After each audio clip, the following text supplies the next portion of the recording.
தேசம் ஒரு எச்சரிப்புக்குள்ளே போகும். ஆனால் நீங்கள் கம்பீரித்து பாட தேவன் உங்களுக்கு பெரிய இரக்கங்களை தருவார். இது ஒரு மிகப்பெரிய ஒரு பிரேக்கிங் செய்தியாக நாம் பார்த்து கொண்டிருக்கிறோம். ஒரு நாடு முழுவதும் ரெட் அலர்ட் கொடுக்கப்பட்டது என்பது அண்மை கால வரலாற்றில் இதுதான் முதன்முறை. இலங்கை தீவு முழுவதும், இலங்கை நாடு முழுவதும் ரெட் அலர்ட் கொடுக்கப்பட்டிருக்கிறது.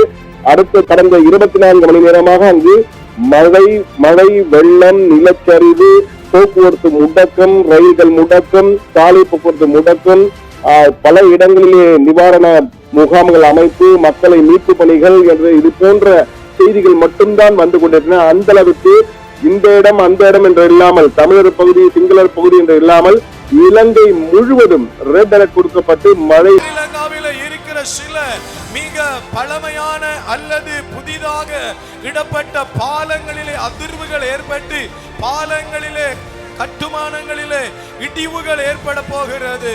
அதில் பயணிக்க போகிறவர்களை நான் ரத்தம் கொண்டு மூடுவேன். என்னுடைய கரம் பலமாய் இருக்கும். நிலை மேலும் மோசமடைய கூடும் என்பதால் குறித்த பகுதிக்கு பொதுமக்கள் செல்ல வேண்டாம் எனவும் போக்குவரத்து மாற்றுப்பாதைகளுக்கு மாற்றி அமைக்கப்பட்டுள்ளது எனவும் அதிகாரிகள் தெரிவித்துள்ளனர். இந்நிலையில் பாதுகாப்பு பணிகள் மற்றும் மதிப்பீடுகள் தற்போது நடைபெற்று வருகின்றதாகவும் அதிகாரிகள் தெரிவித்துள்ளனர். சீரற்ற காலநிலையால் நாட்டின் பல பகுதிகளில் பெரும் வெள்ள நிலைமையாக மாறக்கூடிய அபாயம் உள்ளதாக நீர்ப்பாசன திணைக்களம் தெரிவித்துள்ளது. இது அடுத்த பாலம் உண்மையா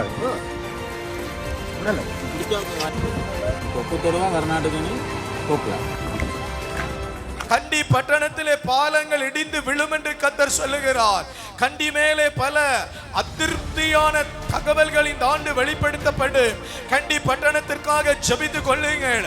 கண்டி பட்டணத்திலே வாழுகிற ஜனங்களை தேவன் ஒரு விசை மூடுவீராக, இரத்தத்தினாலே வேலி எடுவீராக.